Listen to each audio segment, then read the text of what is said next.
오늘은 성형외과에서 취업하는 방법을 알려주세요.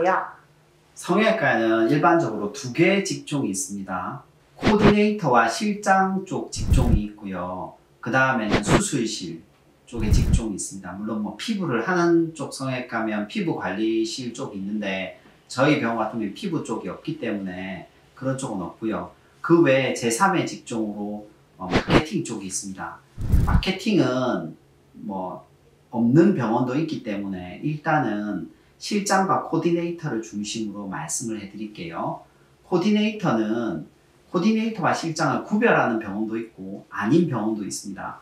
서울 쪽에는 확실히 구별하고요. 부산 쪽에는 구별을 잘 안 하더라고요. 하지만 조금 높은 사람을 실장으로 부르는 건 어디나 똑같습니다. 그래서 간단하게 설명을 해드리면 환자분들이나 또는 제 친척 주변에서 성형외과 취업하려면 어떻게 해야 돼요? 이런 말을 많이 하거든요. 그러면 제가 제 느낌대로 제가 이때까지 교수를 하거나 아니면 개원을 해서의 느낌 그대로 설명을 해드릴게요. 코디네이터나 실장을 할 때 가장 중요한 거는 설득을 하는 겁니다. 그런데 거기에서 가장 필요한 건 실력이겠죠. 나는 이 성형수술에 대해서 얼마만큼 이해하고 있느냐가 실제로 굉장히 중요합니다. 그래서 만약 누군가가 상담실장이 되고 싶다고 하면 제일 권해드리는 쪽은 사실은 수술실에서 일해보고 상담실장이 되는 걸 제일 권해드립니다. 근데 수술실에서 일하기 위해서는 간호사나 간호조무사 자격증이 필요한데 그게 참 쉬운 일은 아니에요. 근데 만약 누군가가 이걸 평생 하기 위해서 상담실장 쪽을 생각한다면 저는 보통은 조무사 자격증을 따는 것을 권해드리고 있습니다. 그 다음에는 코디네이터 취업을 할 때 많은 분들이 여쭤보시는 것 중에 하나가 과연 코디네이터 자격증이 필요하냐? 저는 개인적으로 별 필요하지 않습니다. 왜냐하면 병원별로 너무 다르기 때문에 그게 실제로 도움이 되지는 않습니다. 제가 느끼기에는 그래요. 그리고 코디네이터가 굉장히 많은 수, 예를 들어 100명이 들어오면 저는 한 명이 실장이 된다고 보통 얘기를 해드리거든요. 근데 그 99명이 병원에서 쫓아내느냐? 대부분은 그게 아닙니다. 대부분은 본인이 나갑니다. 힘들어서. 그리고 제가 봤던 많은 경우에 어떤 분들이 이런 질문을 많이 해요. 예쁘거나 매력적이면 상담실장하기에 충분히 좋지 않나요? 그런 면이 충분히 있을 거라고 생각합니다. 근데 그거는 우리가 일반적으로 대인관계를 하는 직종들이 대부분 다 그래요. 우리가 헤어샵을 해도 그럴 거고요. 네일샵을 해도 좀 예쁘신 분이 조금 더 경쟁력이 있는 건 어쩔 수 없는 사실이에요. 제 경험상 얘기 드리면 제가 언젠가 실장 면접을 보는데 외모로는 그렇게 뛰어나지 않은 분이 한 분 오셨어요. 근데 저는 이미 그때 그분 면접을 보기 직전에 한 명 채용을 결정했던 때였어요. 그래서 전 이미 사실은 이분을 면접을 볼 필요가 없었죠. 그래서 제가 그분한테 면접을 볼 때 미리 얘기를 했어요. 사실은 우리는 이미 충원이 끝났다. 지금 지원자분하고 내가 채용에 대해서 얘기를 하더라도 솔직히 채용은 불가능하다. 언젠가 결혼이 생기면 할 수는 있겠지만 아마 아닐 거다. 이렇게 얘기를 했는데 그분이 흔쾌히 오케이 하셔서 저랑 얘기를 했던 분이 있어요. 그분은 외모상으로 따지면 사실은 중 정도였어요. 그냥 정말 일반적인 외모였어요. 하지만 그분은 설득의 능력이 굉장히 강했어요. 저는 많은 분들이 외모만 가지고 얘기를 하시는데 실제로는 설득의 능력이 굉장히 중요합니다. 제가 봤던 꽤 유명한 실장님들이 모두 다 굉장히 예뻤다 그런 거 아닙니다. 물론 예쁘면 도움이 되는 건 사실이지만 외모만으로 되는 건 아닙니다. 외모랑 성격 중에 고른다면 저는 설득을 할 수 있는 성격이 가장 중요하다고 생각합니다.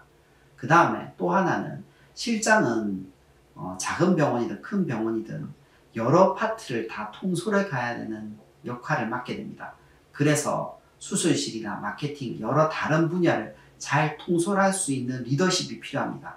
그게 생각보다 쉽지 않아요. 분명히 나는 쉬고 싶은데 다른 사람이 보고 있으니까 내가 저 사람을 리드해야 되니까 리더가 되기 위해서는 못 쉬는 경우도 생기고 희생해야 되는 경우도 많이 생깁니다. 그런 경우도 잘 참을 수 있는 것이 중요합니다.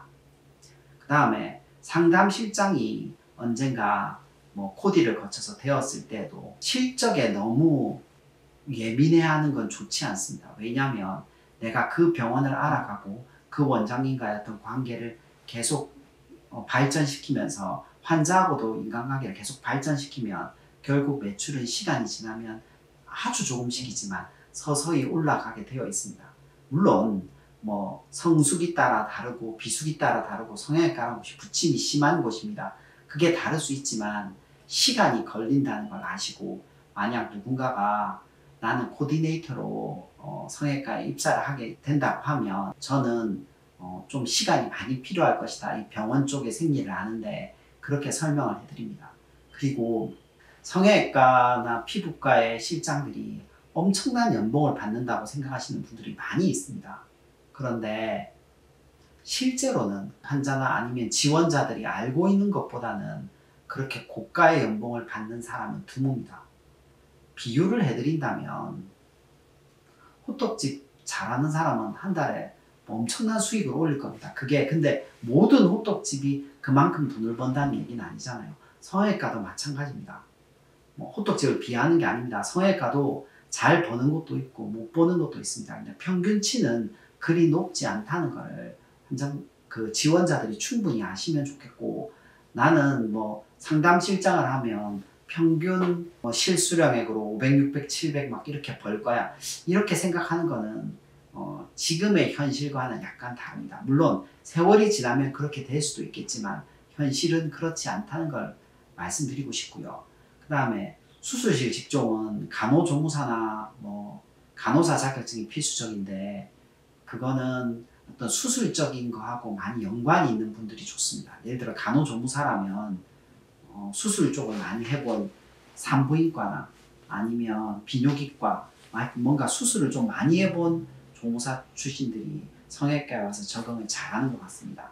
그 다음에 마케팅 쪽에 대해서 살짝 얘기를 해드리면 마케팅은 크게 두 가지 부류로 갈라집니다. 하나는 제가 그렇게 부르는 겁니다. 화이트랑 블랙으로 나누어지는데 이게 화이트는 뭐냐면 합법적인 쪽만 하는 마케팅입니다. 홈페이지 관리하고 뭐 환자 명부 관리하고 그 다음에 무슨 뭐 마케팅 이벤트를 기획하고 이런 쪽이 약간 화이트에 가까운 일이고요.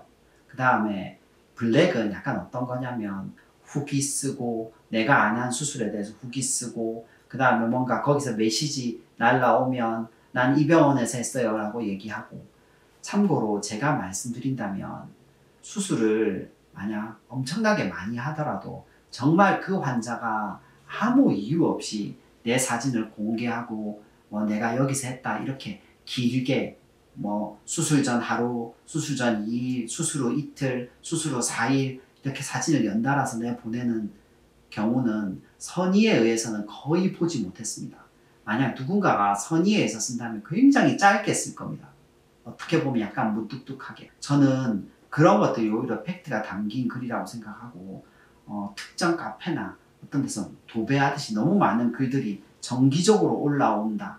그러면 그거는 약간 블랙 마케터의 작품일 가능성이 상당히 높습니다.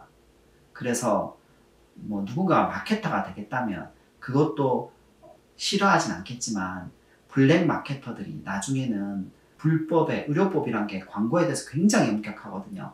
불법의 영역에 들어가게 되면 언젠가는 경찰서에 갈 일이 생길 수도 있으니까 그런 쪽은 안 하는 쪽을 권하고 싶지만 뭐 다른 곳에서는 모르겠네요. 저희는 그런 걸 안 해가지고 하여튼 그렇습니다. 성형외과에 누군가가 취업하고 싶다면 성형외과가 계절적 변화가 많기 때문에 갑자기 일이 많고 일이 적고가 반복된다는 걸 충분히 아시고, 그 다음에 겉으로 보는 것만큼 굉장히 많은 돈을 버는 병원이 아닙니다. 그건 왜 그러냐면 성형외과의 건당 환자 한 건당 수술료는 되게 높아 보이지만 환자 숫자가 적어요. 환자분들이 그냥 흔히 가는 내과나 이비인후과처럼 뭐 오전에 100명 보고 오후에 100명 보고 그러질 않아요. 성형외과에서 환자가 쉽게 혼자 하는 병원에서 수술을 하루에 3건만 해도 굉장히 많이 하는 병원입니다. 평균치를 따져서. 실제로 3건 하는 병원이 없을 거예요. 뭐 있긴 있겠죠. 그러니까 평균치는 절대로 아니에요. 1년을 통틀어서 얘기했을 때. 그래서 그렇게 환자 수가 많지 않기 때문에 실제로 매출도 그리 많지 않고 그 직원들의 급여도 그렇게 많지 않아요.